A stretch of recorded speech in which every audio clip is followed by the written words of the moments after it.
బాపట్ల నిర్వహించాం. తర్వాత సత్యసాయి జిల్లాకి వెళ్ళాం, మన్యం జిల్లాకి వెళ్ళాం, ఇప్పుడు మళ్ళీ పోలవరం జిల్లాకు వచ్చాను. 4 సార్లు వస్తే ఒకప్పుడు నాకే అనుమానం ఉండేది, కానీ ఈరోజు నాకు కూడా ఒక నమ్మకం వచ్చింది. తప్పకుండా విద్యా వ్యవస్థలో మార్పులు ప్రారంభమైనాయి.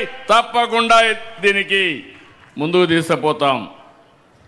ఇప్పుడే మినిస్టర్ గారు అన్నారు, ఒక మాట చెప్పారు, తప్పకుండా మీకు మార్కులు తగ్గితే ఆయనకు కూడా మార్కులు తగ్గుతాయి.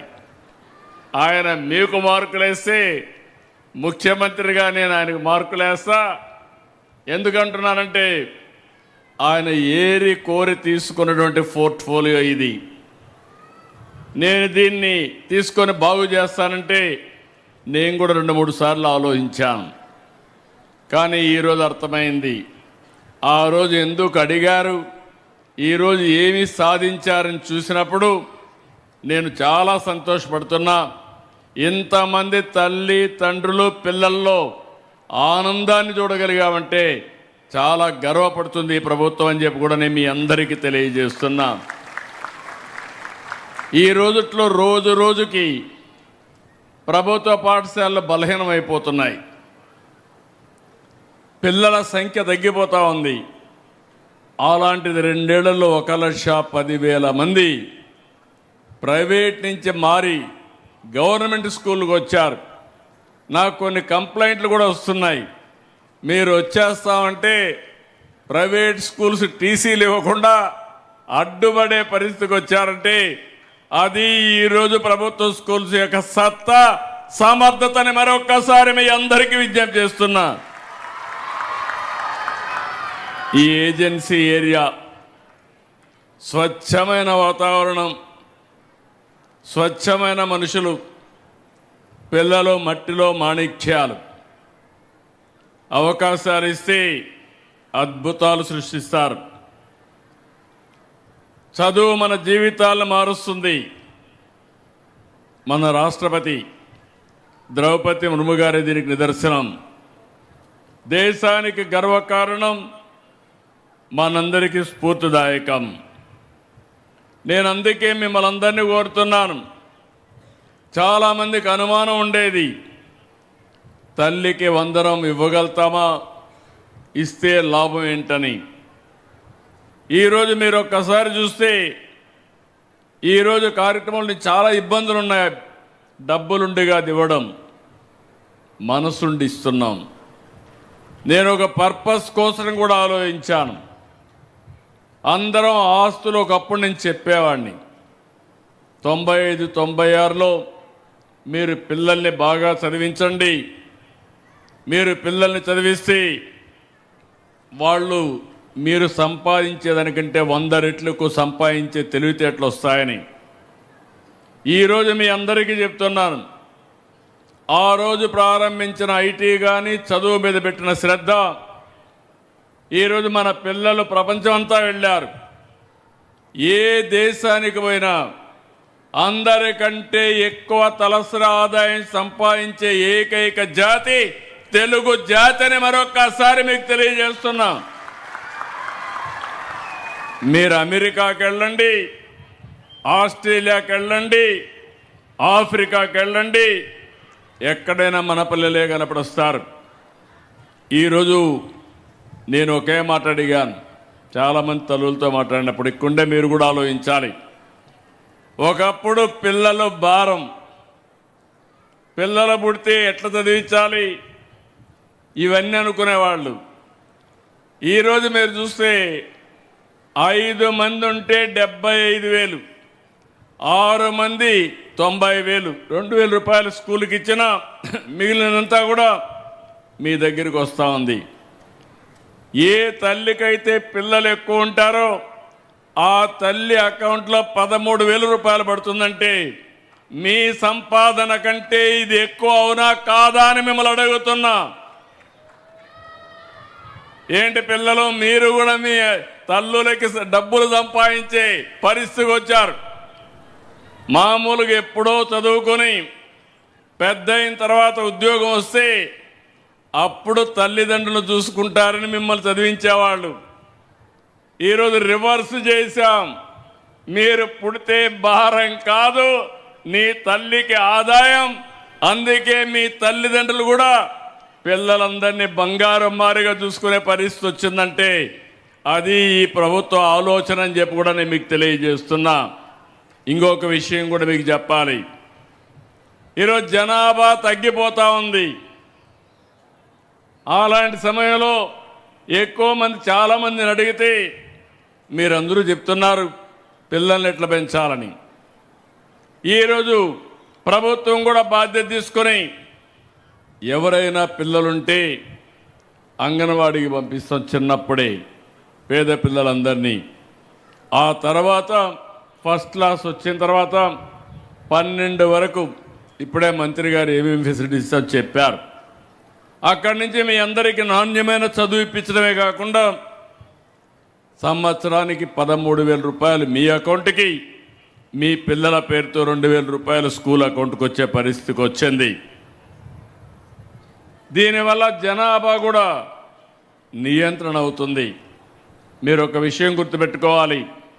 మన రాష్ట్రంలో 2.1 ప్రతి ఒక్క కపుల్ అంటే భార్యాభర్తలు జీవితకాలంలో పిల్లల గారి కంటే దానివల్ల బ్యాలెన్స్ అవుతుంది. ఈరోజు 1.5కు పడిపోయాం. రేపు రాబోయే స్కూల్స్లో రాను పిల్లల సంఖ్య తగ్గిపోతుంది, పెద్దవాళ్ళ సంఖ్య పెరుగుతుంది. దాన్ని బ్యాలెన్స్ చేయాలంటే ఇది కూడా ఒక మార్గం. ఈరోజు నేను ఎంతో ఆనందపడుతున్నాను. 67,47,000 మంది పిల్లలకి 10,120 కోట్లు, 42,70,000 మంది తల్లుల అకౌంట్లో డబ్బులు వేసాం. అది తెలుగు ఎన్డీఏ ప్రభుత్వం యొక్క విశిష్టతని మరొకసారి మీ అందరికీ విజ్ఞప్తి చేస్తున్నా. ఒక్క గిరిజన ప్రాంతాల్లో 5,11,000 మంది, 3,91,000 మంది తల్లుల ఖాతాలో 664 కోట్ల రూపాయలు జమ చేశాం. ఈరోజు మీరు చూస్తే కొంతమంది తల్లిదండ్రులు 4, 5, 6 మంది, 7 మంది, ఎంతమంది పిల్లలున్నా అంతమంది పిల్లలకి 15,000 రూపాయలు ఇస్తున్నాం. ఇది నాకు ఎంతో ఆనందంగా ఉందని చెప్పి కూడా నేను మీకు తెలియజేస్తున్నా. మీరు 10 మందికి చెప్పాలి, పిల్లలు భారం కాదు, పిల్లలు కూడా సంపాదన. భవిష్యత్తుకు పిల్లలే ఆస్తి. మనందరం ఆలోచిస్తున్నాం, జీవితంలో ఒక 2 ఎకరాలు భూమి కొనుక్కోవాలి, ఆ భూమి ఒక ఆస్తిగా ఉంటుంది, ఒక భద్రత ఉంటుందని.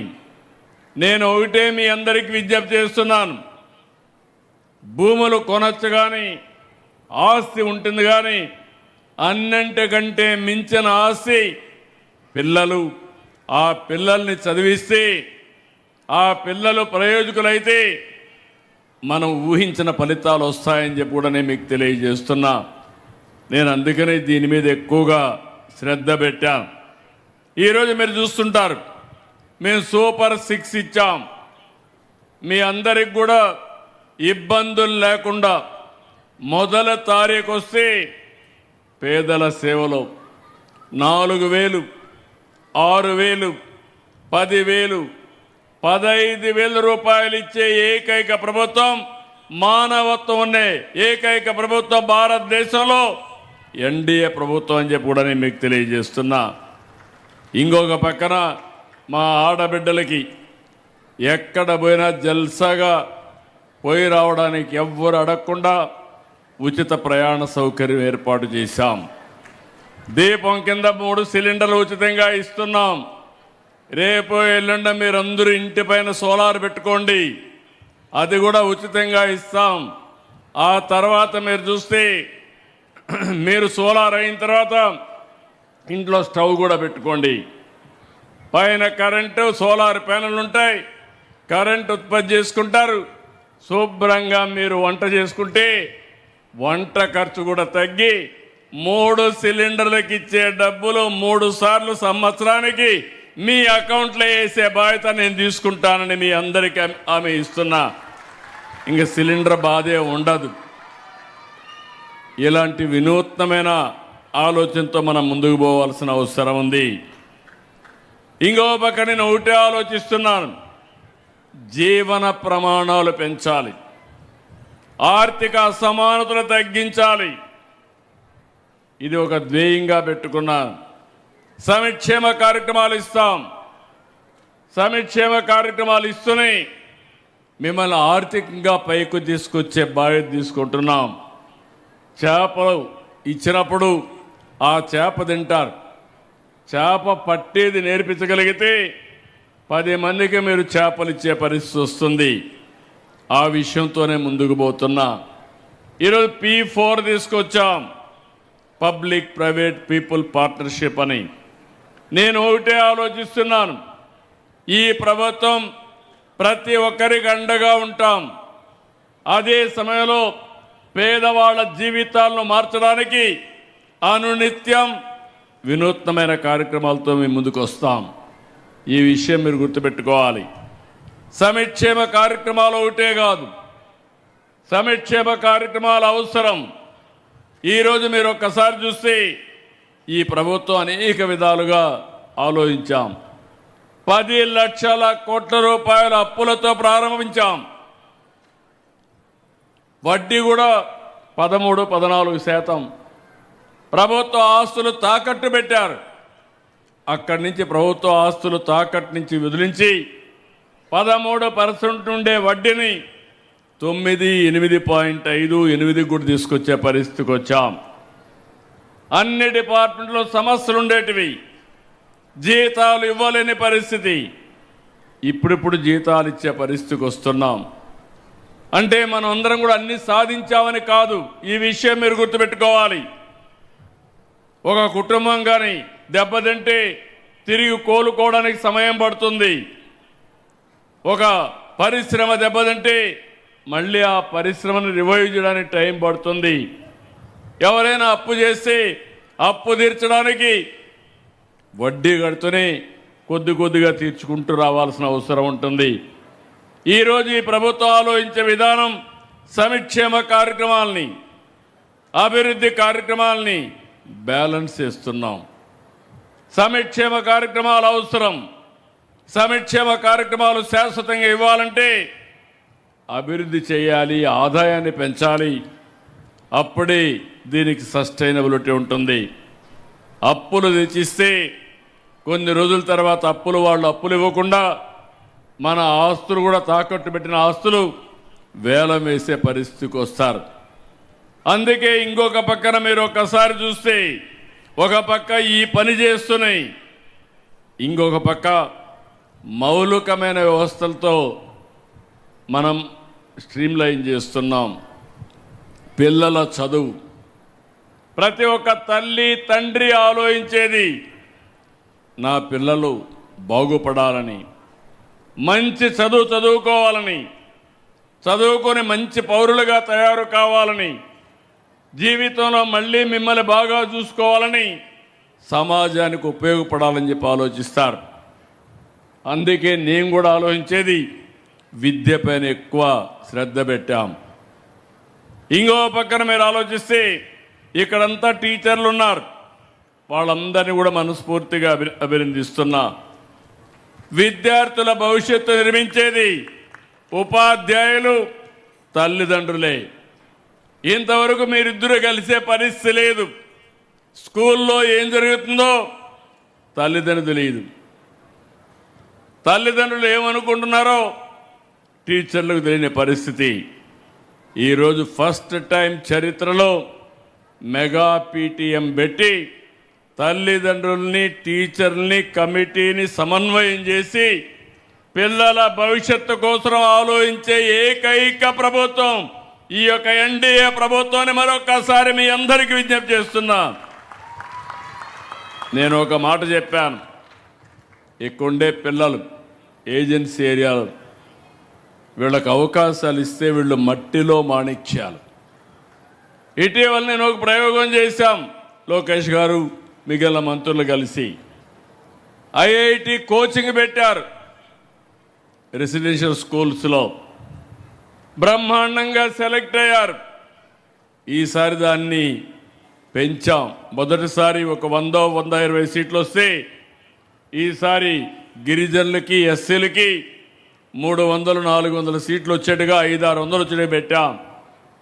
అవసరమైతే రాబోయే రోజుల్లో రెసిడెన్షియల్ స్కూల్స్ పెంచుతాం, ఐఐటికి ప్రాధాన్యత ఇస్తాం, జేఈకి ప్రాధాన్యత ఇస్తాం, నీట్ వంటి పరీక్షలు రాయిపిస్తాం.